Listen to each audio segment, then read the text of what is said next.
Good afternoon, everyone. My name is Tim Warren, co-director of Trijucif, who are partnering with Pharmafield with this webinar series. I'm delighted to be moderating today's event, Shaping Healthcare Markets to Serve Real Brand Purpose. Thank you all for joining us today, and thanks also to E4H, who are supporting the production of this event.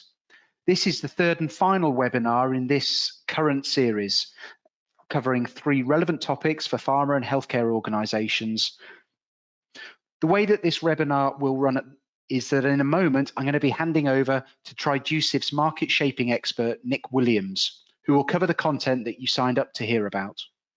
For this part of the session, we will mute all participant lines to make sure that the experience is good and clear for all, but please do interact with us as we progress. You can do this in 2 ways. Firstly, you can share any comments or thoughts using the chat function in the webinar console. Secondly, you can send any questions that arise throughout this session using the questions function in the console. We will have time at the end of this session to answer your questions and to share any reflections that you may have to contribute to the conversation in hand.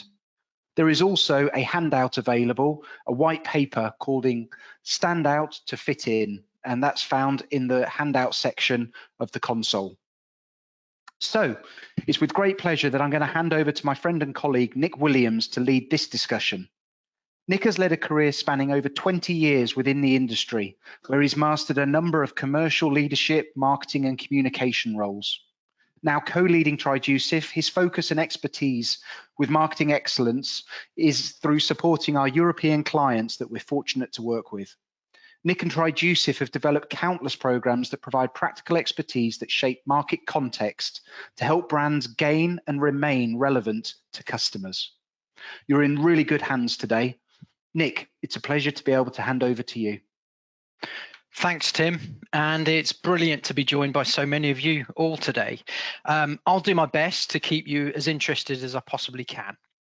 During the course of my talk, I'll share views and experience accumulated personally from working on brands within pharma organisations and from a Trijucif perspective, supporting many others. I'll offer some thoughts across the following areas: drivers and influences of brand uptake, identifying possibilities to increase shared value, and also practical ways to shape the environment or market with some examples. Before I get going, though, it would be really great to get a sense for your interest in this area and what might be important to you. So to help, I've got a really simple question that I'd like you to give me an answer on. Thinking about the brand you're most focused on at the moment, what would you say is its position in its life cycle? And I'll give you a couple of seconds to give us your response. A really good spread, actually. And actually, interestingly, a number of you with pre-launch and I guess launch brands being early growth too. And that's interesting because the next thing I'm going to do is ask you actually another question, but I'm not going to ask you to answer it at this stage. So can you imagine wanting a mobile phone now that started its development in 2007? The Nokia N95 took 12 months from first drawings to market entry and became the highest selling phone of 2007, believe it or not. It took less than a year for Apple to topple Nokia from this spot, and 1 year later, it was obsolete. The world is moving really rapidly, and we live in a world where advances in technology more than double every 2 years. As individuals, we're reasonably fast to adapt to these changes. I know as I'm getting older, I'm perhaps getting less adaptable, but nevertheless, as individuals, we adapt pretty well. Organizations are perhaps a little slower to adapt, and certainly the policies that they're regulated by move more slowly still.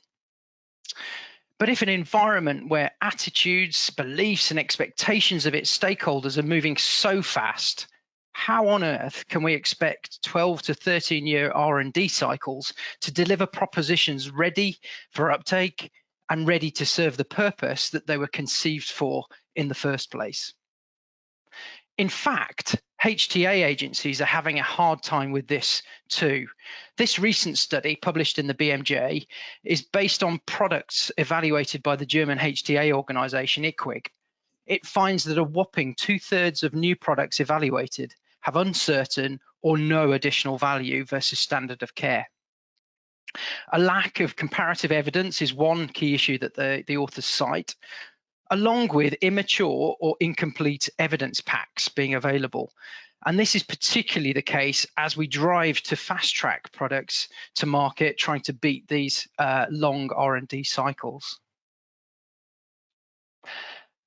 And so this will be one of the factors leading to disappointing market introduction and therefore subsequent in-market sales over the course of the brand life cycle. An average of 45% of products reach at least 80% of their sales forecast, with many products falling much shorter than this. And this is according to a study published this year by Deloitte. Products with higher specialization, or if you like, a clearer purpose, tend towards greater predictive success, but still with no guarantee. Poor understanding of market needs and poor differentiation, on the other hand, are cited as the key reasons contributing to limited access and uptake by the researchers here. And it's these two factors that we'll talk about some more. We can learn from the relative success of highly specialist products, perhaps because of their inherent greater specificity and greater clarity, as we consider any market and how they respond to propositions. There's usually room for 3 or maybe 4 significant players in a market, and this concept helps explain why. Michael Porter first defined that there really are three ways to win, and really only 3 ways to win. Be very different in relation to the most important decision criteria in a market, be lowest cost while still meeting the basic needs of the market, or be most appealing to a particular segment or group within the market, and therefore subdividing it further.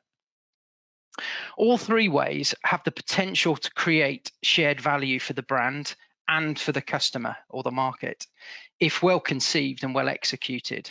Most markets will have a demand for value from improved performance or utility. Most markets will have a demand for value from lower costs. And no market is so homogeneous that its needs are exactly the same for all groups or segments. Whichever strategy is selected, and let's be clear, it has to be selected. This is because successful execution depends on a proposition that has real clarity and real purpose behind one of these 3 areas. And so thinking about the other ways that competition is traditionally seen, and certainly in our industry, is how we communicate this proposition to our customers. We've known for a number of years that accessing HCPs is becoming an increasingly challenging problem. And there's a new emerging acceleration of this trend amongst healthcare professionals on the back of the pandemic that we're living through. This recent UK survey by Sermo highlights that a total of 26% of healthcare professionals plan to reduce or cease direct engagement with industry. This piles further pressure on the proposition itself. We need to work even harder now to make sure that it lands clearly. So when we approach an existing market, there is a big temptation to calibrate our approach in relation to the market leaders. They help define the rules and we play by them. But unless the challenger brand is lots better on this exact same criteria, then we can lead ourselves into a square peg round hole madness or the Pepsi challenge trap. And I'll talk a bit about those now.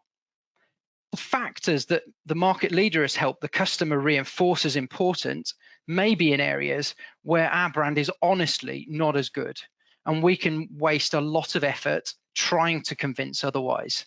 This is where we lose.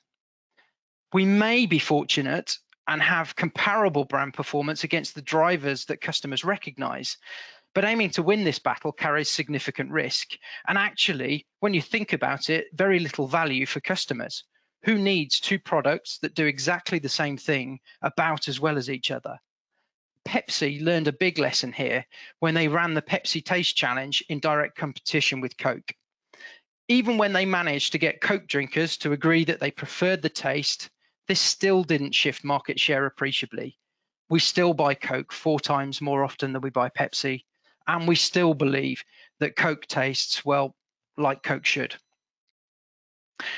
The brave, but often more successful route is to really honestly assess and prioritize the strengths of the brand and consider how well hidden are the needs that it can uniquely address for customers, and think about how it could be possible to bring these needs to the fore. This framework has been adapted from Blue Ocean's Kim and Morborn. And Blue Ocean is a book that talks about how to charter new and uncompetitive waters, or less competitive waters, for success. And simply put, markets and customers are usually looking to buy products or services that help them do jobs with greater performance, with more simplicity, or with lower cost, which usually translates to financial cost. I've included here some examples that often are considered in pharma and health tech markets and form the basis of our communication. But of course, these can be added to and broken down further still. Brand propositions are built not on these features alone, or shouldn't be, or in isolation, but as a collection of drivers that, when combined, allow our customers to get a job done. And the important bit, to get this job done relative to their context. These jobs become even clearer when the context is stronger. This collection of drivers may ordinarily be filed in a second tier, perhaps, of importance, maybe for a hospital specialist. But when the context of a contagious pandemic, such as the one we're working with at the moment, is a recognized factor, then they become critical to help the specialist get a job done that they need doing really well. If your brand, by the way, delivers in these aspects right now, you're in a good place. This example is obviously very clear, very obvious, and a very present example of context that influences a job to be done and what the market ultimately will value. Context changes how we see things and how we value things, and in pharma markets is maybe even more important. To a large extent, the proposition we have is largely dictated by the lengthy R&D process, and the molecule or technology that this results in is therefore reasonably fixed. And so perhaps addressing the context is the most flexible opportunity we have. I could try, and probably fail, to convince you that this number that you see now is higher than a 7. And I feel a bit like Bruce Forsyth right now when I'm saying that. Or I could work harder at providing a context that helps you come to that conclusion yourself. Like the event of a health pandemic, some context can only be responded to and may be leveraged, but some can be addressed, influenced, or even built. Here are some of the most common areas of context. Thinking about the issues related to them can give us a basis to think about how we might address them and use them to increase the value around our brand. The available evidence that supports the way a disease may be considered, managed, or treated is a context driver that we're well used to thinking about. This can be added to over time. The challenge is finding ways to do this quickly and to do this with the appropriate level of quality. Policy and guidance, either at a very high level, for example, NICE, or at a local level, protocols, or even informal guidance between centres, are a set of contexts that change what's valued as well. As the world advances so rapidly, it's not uncommon to find that these are outdated or incomplete at any given moment, and therefore there's opportunity. Treatment situations exist that may demand different or greater thought than is generally applied to them at the moment.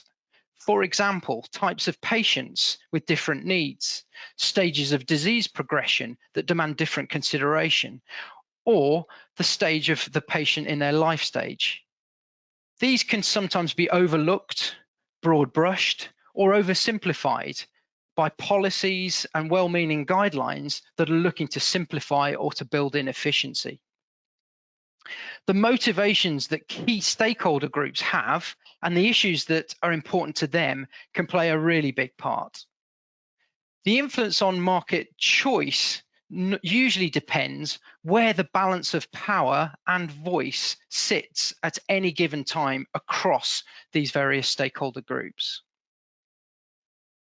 This focus on addressing stakeholder voice was evident in one that Lilly took with Cialis when they battled it out with Pfizer's Viagra, not by attempting to outshout a well-equipped and well-respected team with a strong relationship with healthcare professionals, but by considering the needs of the patient and their partner and raising this voice. Linking their brand difference of a longer duration of action to a need that they emphasized and leveraged, the need for patients to experience a normal, spontaneous sex life that didn't depend on planning and organizing their romance, perhaps around the half-life of a drug. They achieved this impetus by focusing on educating, supporting, and encouraging consumers to discuss their needs with their healthcare professional.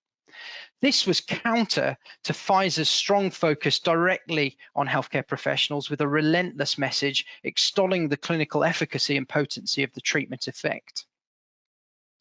You can see this in the very different approaches in the healthcare professional ad from Pfizer and an execution from a consumer ad for Cialis. The branded war ended in 2014 with Viagra LOE. But the ground that Cialis made up to overtake Pfizer's dominant market share from a 4-year market lag and with a price premium was pretty stark. This war was won on shaping context and a brand with a very clear purpose. So, thinking about shared value. Value to a brand is highest when it's aligned to a strong, well-recognized, unmet need from the market. The reward is usually greater use of the product. Value to a market, on the other hand, is highest when the brand offers distinct capabilities against recognized unmet needs. The reward is greater satisfaction for the customer and their ability to get the job they need doing done. Depending on how well recognized the need or how well differentiated the brand is, can dictate the type of value that can exist, from unrequired, when both factors are low, to discovered, when both are high. And depending where a brand falls on this grid, can also determine the approach that may be most useful in generating shared value. The two areas to the right of this grid where difference generally exists of some description with the brand are concerned with the context, and it's where we'll continue the conversation in this talk. There are needs shaping and system shaping jobs that we can do to really build that context. I'm going to focus on these two areas from here, but before I go on, I'd like to ask you another question. It'd be interesting at this stage to understand where you think your brand might fall in relation to this grid.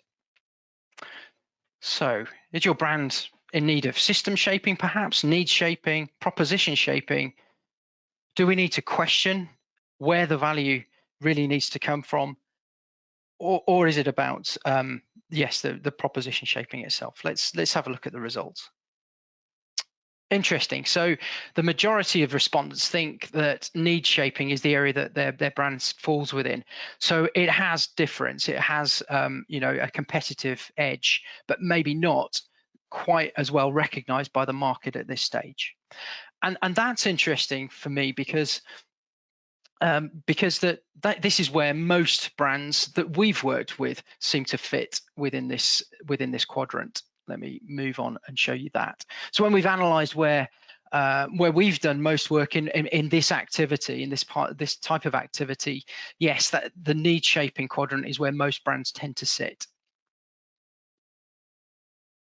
And this is where a lot of brands can provide real potential for shared value. Often there are needs that patients or the health system have that can be overlooked until they're clearly highlighted. Sometimes this can be due to that oversimplification of approach that comes from a desire for efficiency, sometimes because the market has learned to adapt or to live with underperformance in this area, and sometimes perpetuated by the emphasis of other market competitors. And of course, it's in their interest for this to happen. There are in almost every market cohorts of patients with specific needs that are not optimally considered, or perhaps until now, they've adapted to a suboptimal approach.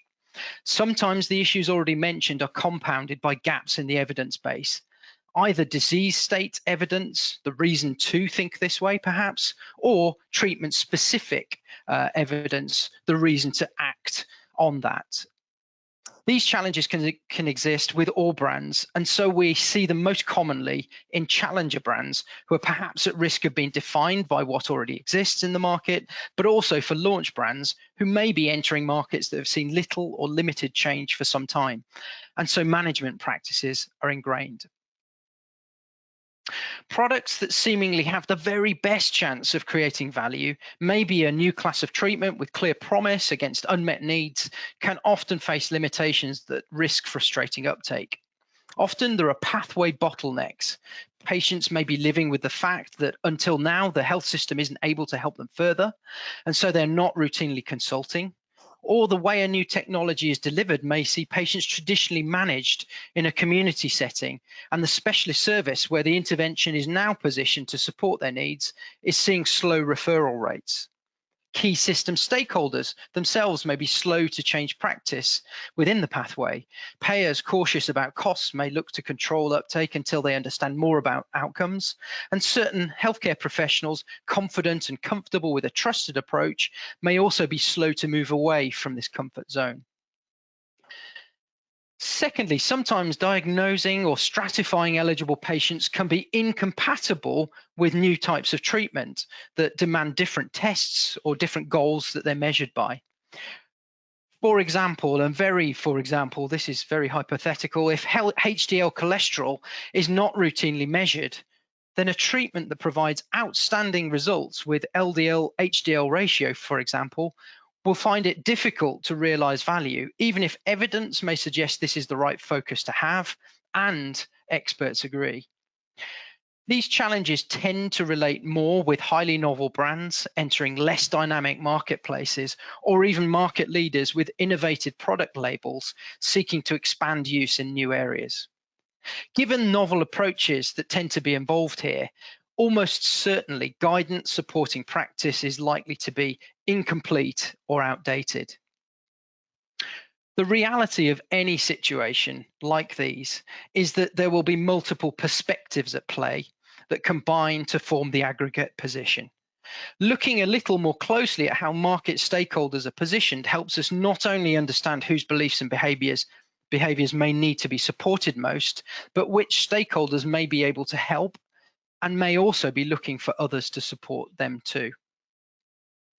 It's this connected system that stakeholders live within that's really important to understand when seeking practical ways to shape market behaviors. This universally applicable social ecological model of behavior applies to societies, to industries, associations, and of course health systems too. The level of influence on our behavior tends to run from the top down, from policy towards the individual. But in the absence of, or perceived absence of, applicable or useful policy, the source of influence will come from other accepted community approaches, and then from more informal networks that exist. Conversely, the impetus to drive changes to accepted community approaches and even policy at large usually start, gain weight, and are adopted due to movements of opinion in the other direction. Keeping this in mind helps as the following questions are considered as we plan to think about how we might change the context around our brand and around the market that considers our brand. The final point is really important to talk about in a bit more detail: the impetus for change. What's going to be the motivation, the encouragement, the stimulus? It may be new data that will be emerging soon. It may be a new study that the business considers investing in, or it could be peer and social influence that directly respects this model of behavior. If you consider some of the biggest ways that impetus for change has been developed, you don't need to look too much further than this one. The climate change debate was raised by experts and built upon by global populations with a growing environmental conscience, to the point where a 17-year-old has the platform to press the debate with politicians around the world. Change is considered because the experts raised the issue and described the issue. Change is much more likely to happen because communities around the world are pushing for stronger policies.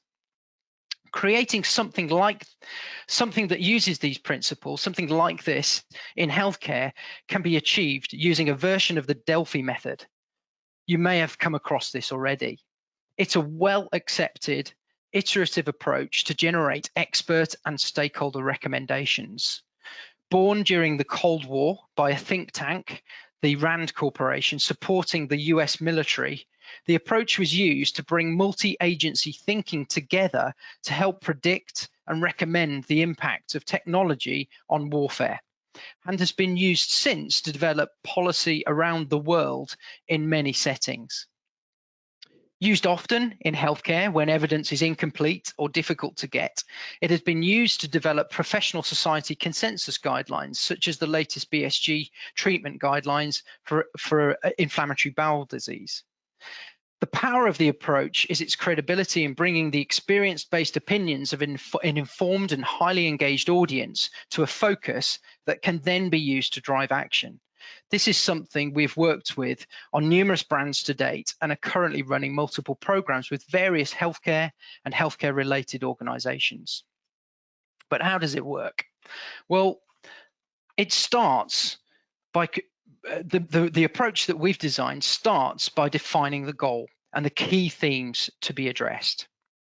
A core group of stakeholders define statements behind these themes that assert a new position that's needed. These assertions are tested for agreement during a structured survey of a group that is representative of this core group.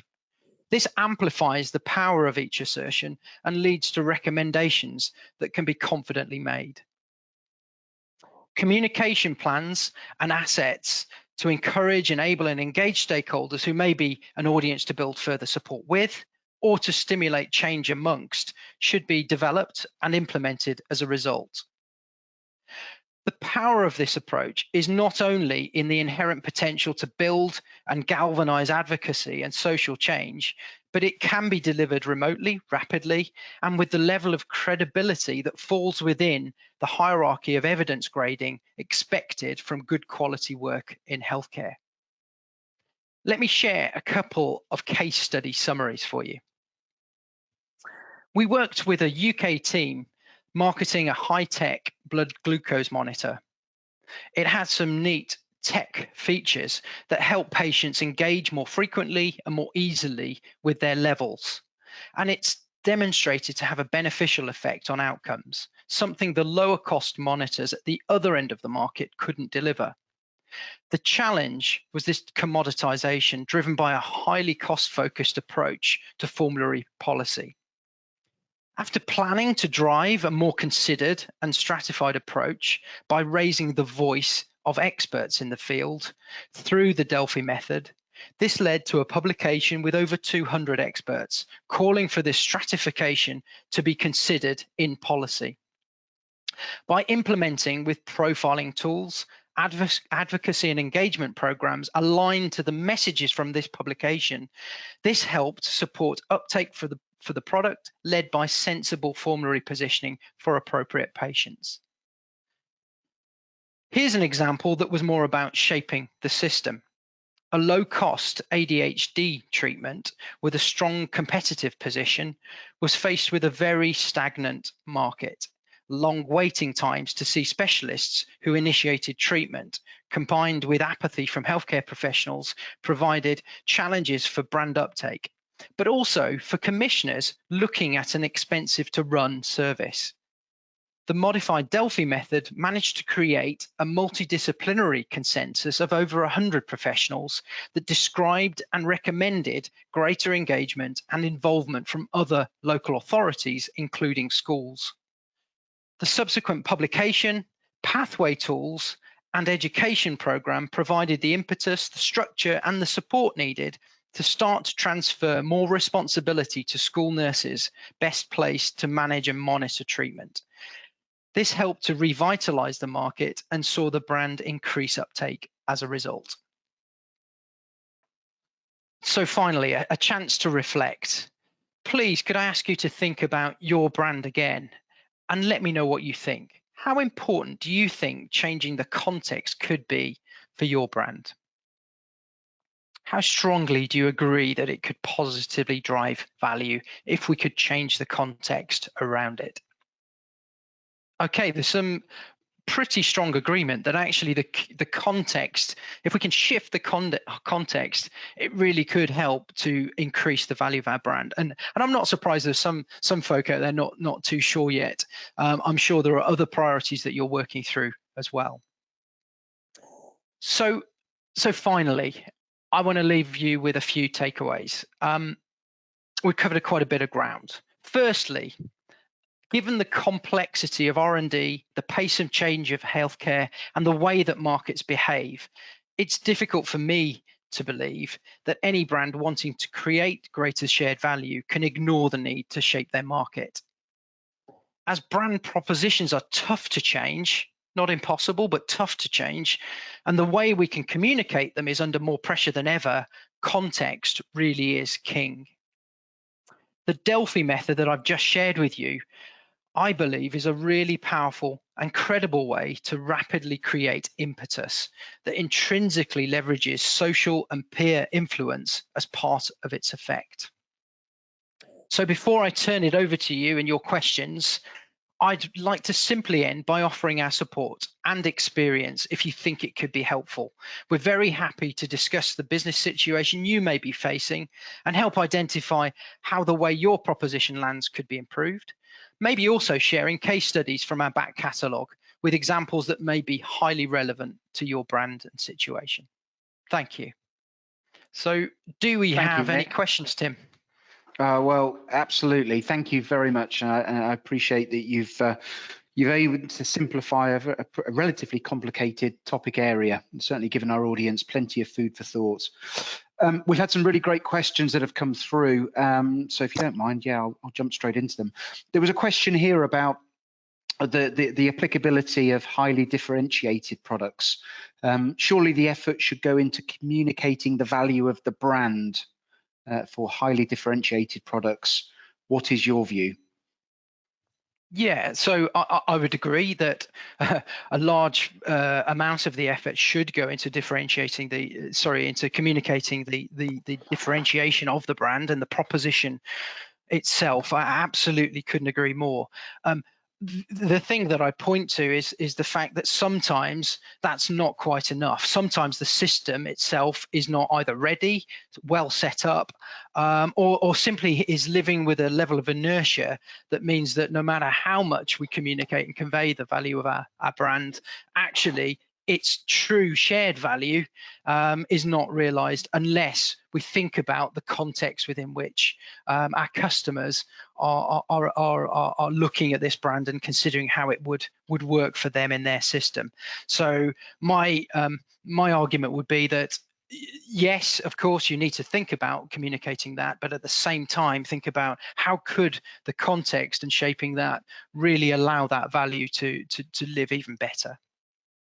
Okay, thank you. There's a question here. How much of a risk of niching a product if the focus for shaping is on a particular patient group? Yeah, that's an interesting one, and we're always quite concerned about this. Certainly in an industry where we we're used to actually trying to take on the whole market in many cases. So I've got a few thoughts that spring to mind.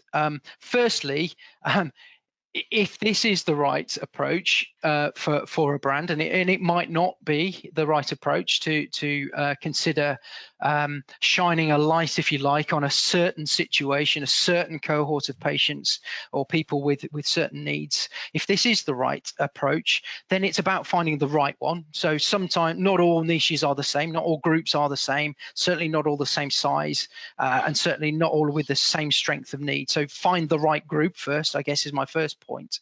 And then the second point would be this, that if you're able to, if your aspiration is to achieve perhaps 20% market share, is it better to try and aim for 20% share from 100% of your audience, so a smattering of use from everyone, or is it more powerful to aim for 100% use where you're best positioned to win?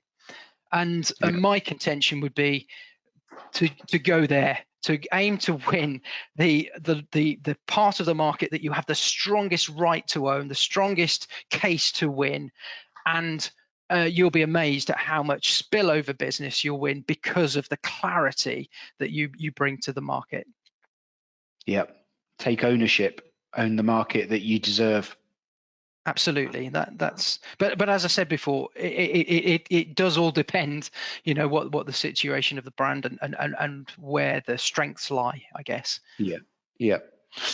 We've got a question related to that in terms of niching. I mean, there's a question here: can this approach work with mature and established brands with well-known USPs? The approach, the Delphi method, is that? Yeah, the shaping approach with mature brands. Yeah. Well, often the challenge with mature brands is, it's either to hang on to market share, I guess, and maybe we're trying to build in or to encourage a level of, we're not trying to push inertia or to change inertia. So I guess that could suggest that this isn't the case.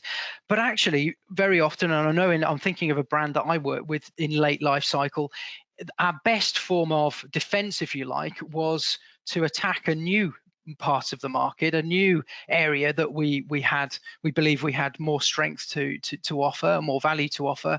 And actually that might well be the case for many mature brands. I can't think of one at the top of my head, but I think very often the best way to defend a position is to actually to innovate and own a new position, which would depend on illuminating and shaping a context for that to then be helpful for. Yeah, absolutely. There's a couple of examples that I'm familiar with that we've worked on where the brands were at a more mature stage of their life cycle, and the advocacy and the peer acceptance of that being a good standard of care was an effective way of articulating that if things aren't broken, why change them, and to trust. So we've certainly seen this work across the life cycle of the brand, but again, in accordance with those segments, that grids that you presented. There's a question here, maybe one of the last ones we'll have time to address, but a question has cropped up about, can we move the brand through each segment of that matrix that you shared over time? I think so. Yes. It wouldn't be beyond the realms of possibility for a brand that has limited differentiation to find a way to increase its offer through perhaps an integrated service, maybe through innovating the label, and that certainly can be the case, both of those two examples. That might then lead it to become have difference that isn't fully recognized, which could then become more greatly recognized. And essentially, I guess at that stage, maybe it would be about removing bottlenecks in that system, or making sure the market itself was even more compatible with that brand and what it has to offer. So I would think it might be unusual for a brand to go through every quadrant, but certainly move between quadrants. Absolutely. Yeah, I think I'd agree with you with that context. I mean, the beauty of this approach as we've seen, as you know, is the fact that we can amplify the support and the drivers that need to be in place for value to be recognized and acted upon.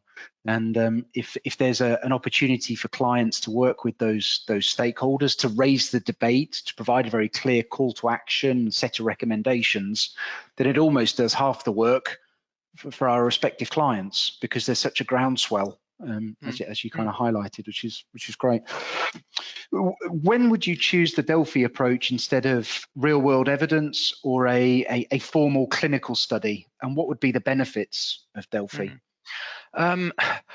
Well, obviously, if a formal clinical study carries a level of risk, financial risk, risk that the outcome is not necessarily the one that we'll want to or are expecting, let's say, or want to be able to communicate.